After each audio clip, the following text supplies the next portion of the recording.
We had 5 weeks off in Wellington, and we spent the first week debriefing, reviewing and maintaining the boat. And then I hit them with a master plan. During the team review session, I set them a goal to win the next leg. We knew we were a team that could sail well in the conditions of the next leg. A lot of it's downwind, flying the huge spinnakers, and we were good at that.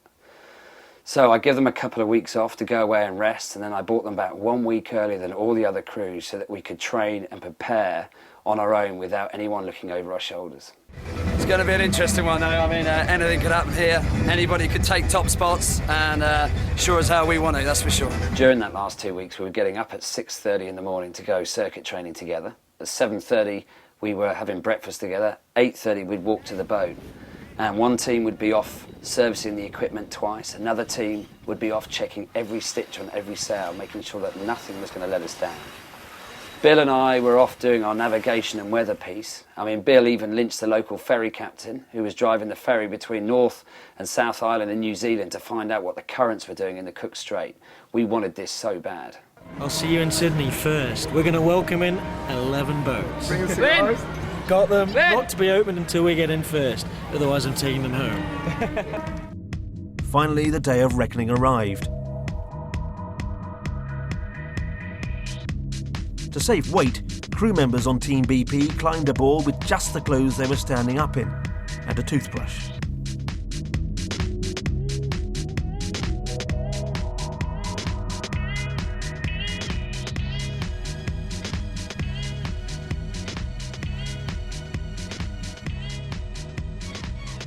Just as BP thought they'd made a great start, the unthinkable happened.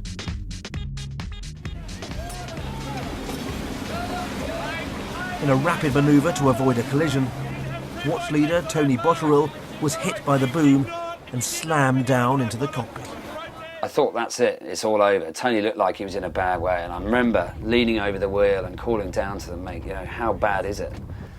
And he looked up at me, and by this stage of the game, he was starting to get his breath back. He'd just been badly winded when he was knocked down in the cockpit there. After a thorough check by the onboard medical team, and with his agreement, we decided to carry on, but it was a heart-stopping moment.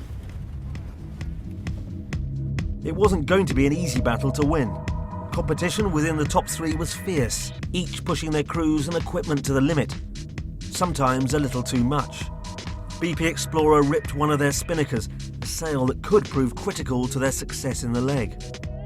Yeah, we broke the spinnaker, but we weren't going to give up, and 4 people spent 48 hours sewing that spinnaker back together again so we could get it back up for the final onslaught.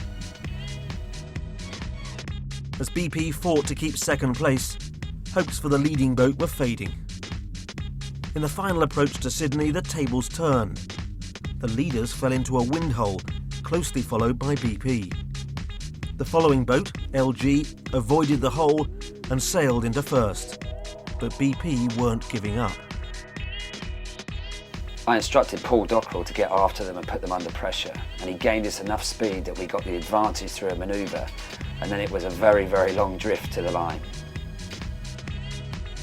In the last mile of the leg, BP stayed focused and managed to win by a single boat length, the official margin being just 25 seconds.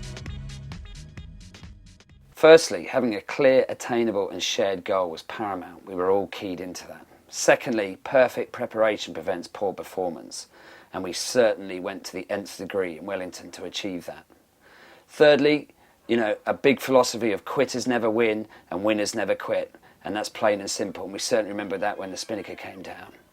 Fourth, that commitment and belief are a big thing. If you really believe you can achieve something, then you can do anything. And fifth, when you win big, you celebrate big, and we really marked the occasion in Sydney. And the key lesson of all of it is that this was a huge team effort, and that the whole is greater than the sum of the parts.